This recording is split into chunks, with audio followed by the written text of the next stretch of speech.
لا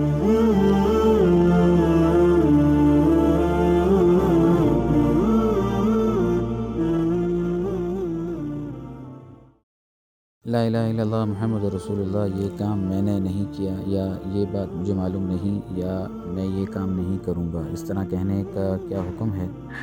اگر کسی نے کلمہ پڑھ کر جھوٹ بولا یا کلمہ پڑھ کر کہا کہ میں یہ کام نہیں کروں گا یا یہ کام کروں گا، اور پھر وہ کام کر لیا یا نہیں کیا، تو کیا کافر ہو جائے گا؟ ایسا آدمی کیا کرے گا؟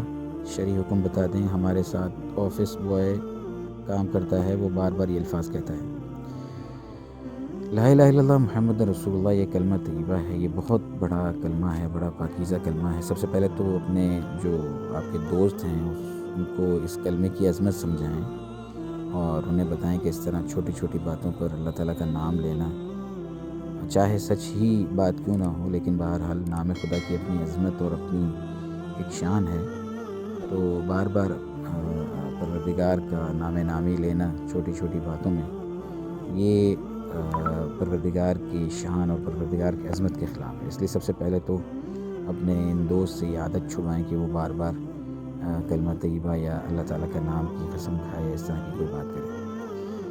پھر اگر اس طرح کوئی کہتا ہے تو شرعی حکم یہ ہے کہ یہ کلمہ لا الہ الا اللہ محمد رسول اللہ ہمارے ہاں عام طور پر اس مقصد کے لیے بولا جاتا ہے کہ اس سے قسم کھانا جو ہے وہ قسم کھانے کا ارادہ ہوتا ہے۔ قسم کھانا چونکہ اس کلمے کو استعمال کر کے مقصد ہوتا ہے، اور اپنی بات کا یقین دلانا مقصد ہوتا ہے یہ قسم کھا کر، تو اس لیے یہ کلمے کا استعمال قسم کے حکم میں ہوگا۔ اس سے خدا نخواستہ کافر نہیں ہوگا، یہ شخص قسم کھا رہا ہے بار بار۔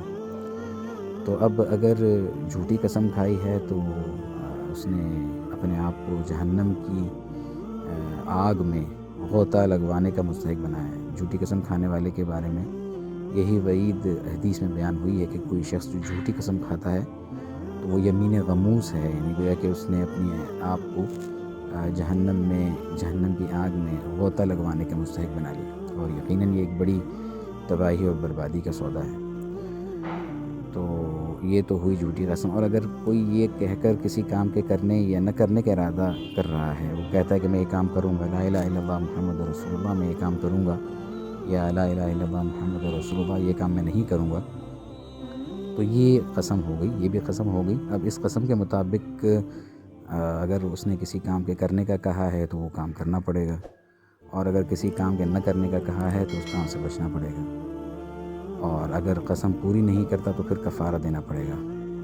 اور کفارہ یہ ہے کہ 10 فقیروں کو، یعنی جو مستحق زکوٰۃ ہوتے ہیں، 10 مستحق زکوٰۃ افراد کو 2 وقت کا کھانا کھلانا ہوگا۔ تو قسم توڑنے والے کی جیسی استطاعت ہو، وہ اپنے حساب سے یہ 10 مسکینوں کو، 10 فقیروں کو، 10 مستحقین زکوٰۃ کو 2 وقت کا کھانا کھلائے گا۔ مالدار اپنے حساب سے کھلائے، اور غریب ہے تو اپنے حساب سے کھلائے۔ یعنی غریب ہے مطلب وہ بہت زیادہ مال و دولت نہیں رکھتا ہے، تو وہ اپنے حساب سے 10 فقیروں کو اپنی استطاعت کے مطابق کھانا کھلائے گا، 2 وقت کے کھانے کا ان کا بندوبست کرے گا۔ اور اگر قسم توڑنے والا خود ہی قلاش ہے، غریب ہے، اور 10 مسکینوں کو 2 وقت کا کھانا کھلانے کی استطاعت نہیں رکھتا ہے، تو پھر اس کے لیے قسم کا کفارہ یہ ہے کہ وہ 3 دن کے روزے رکھے گا۔ تو یہ جو کلمہ طیبہ کا استعمال ہے یہ قسم کے حکم میں ہے، اور اپنے دوست کو سب سے پہلے تو اس قسم کے بار بار کھانے سے اور پروردگار کا نام لینے سے رکوائیں، تاکہ وہ یہ جو ایک نامناسب عادت ہے وہ اس عادت کو ہی چھوڑ دیں۔ واللہ اعلم بالصواب۔